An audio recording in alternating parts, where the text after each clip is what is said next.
Area મારામાં આવે છે.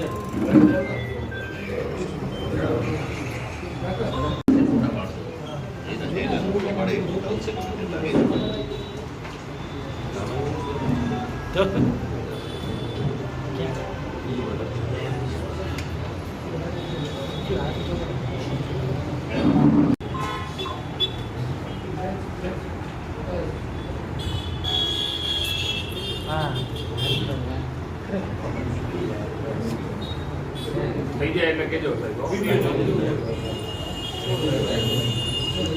પીવાના પાણીના મુદ્દા હોય, સ્કૂલના મુદ્દા હોય, પાંદરણાવાળાના મુદ્દા હોય, રસ્તો રોકાણો હોય, કોઈ સ્લમ વિસ્તાર હોય, એના નડતરરૂપ મકાનો હોય, તો એ મકાનોની પહેલે ક્યાંક વ્યવસ્થા કરી અને પછી પાડતોડ કરવાની હોય.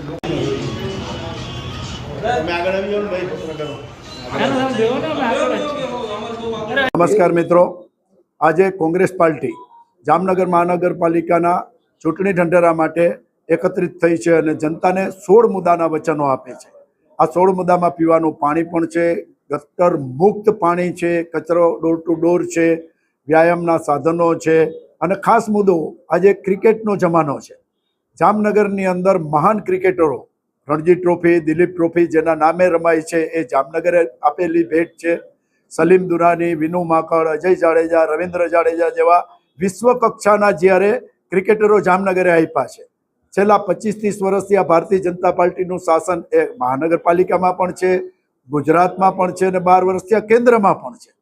જામનગરને અન્યાય આ જગ્યાએ બીજા કોઈ પણ શહેરે જો આવું કર્યું હોય ને તો એને સોને મઢે, એને બદલે સામાન્ય નાના ક્રિકેટરોને રમવા માટેનું મેદાન પણ નથી. દર વખતે ખોટા વચનો, દર ચૂંટણીમાં ખોટા વચનો. આ જો કોંગ્રેસ પાર્ટી સત્તામાં આવશે તો આ 16 મુદ્દાઓ છે, એ 16 મુદ્દાઓની અંદર જનતાને પૂછીને નક્કી કરેલા મુદ્દાઓ છે અને જનતાને સંતોષ આપશે એટલી આપના માધ્યમથી જનતાને ખાતરી આપું છું.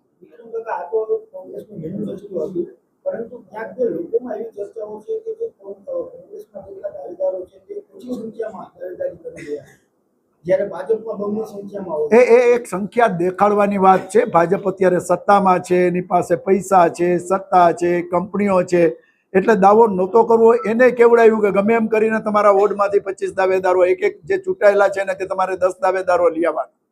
દાવેદારો ગમે એટલા હોય, છેલ્લે 64 ઉમેદવાર ભાજપના લડશે, 64 ઉમેદવાર કોંગ્રેસના લડશે અને નક્કી જનતા કરશે. દાવેદારો વધુ હોય કે ઓછા હોય મહત્વનું નથી. ઉમેદવાર 64 બે સમાવી શકે એમ છે. ભાજપ કોઈ 64 વાળા 100 ઉમેદવાર મૂકી શકે એમ છે. કોંગ્રેસ કોઈ 64 વાળા 32 ઉમેદવાર મૂકવાની છે. 64 ઉમેદવાર જનતાની વચ્ચે કોંગ્રેસ પોતાની વિચારધારા લઈને જશે અને જનતા નક્કી કરશે. બાકી આ પ્રોપેગન્ડા છે. પ્રોપેગન્ડા તો ટ્રમ્પે કરે છે. કાલે ઈરાન સમજૂતી કરી લેશે ને આજે કરી લેશે. પ્રોપેગન્ડામાં નથી માનતો. 64 ઉમેદવાર જનતાને આપીશ.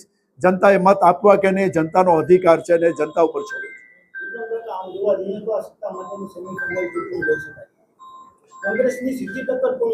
હું આવું કઈ માનતો નથી. સત્તા માટેની સીધી ટક્કર હોય તો હું ભાણવર લડ્યો. ભાણવરમાં તાલુકા પંચાયત, જિલ્લા પંચાયત, કોર્પોરેશન બધું મારી પાસે હતું અને છતાં હું 3 નંબર આવ્યો. એટલે જેની પાસે કોર્પોરેટરો હોય મત મળી જાય, જેની પાસે સત્તા હોય મત મળી જાય એવું નથી હોતું. એ હરેક ચૂંટણી અલગ અલગ મુદ્દાઓ પર લડાય છે. કોર્પોરેશનની ચૂંટણી લોકલ મુદ્દા ઉપર લડાય છે, રાજ્યની ચૂંટણી અલગ મુદ્દા ઉપર લડાય છે અને કેન્દ્રની ચૂંટણી પણ અલગ મુદ્દા ઉપર લડાય છે. બીજેપી પાસે યુપીની અંદર સરકાર છે, એટલા ધારાસભ્યો છે, છતાં સંસદમાં એમની હાલત શું થઈ? એમ દરેક ચૂંટણીની અંદર મુદ્દા અલગ હોય છે, ઉમેદવારો અલગ હોય છે, ફેસ અલગ હોય છે અને જનતા નક્કી કરે છે.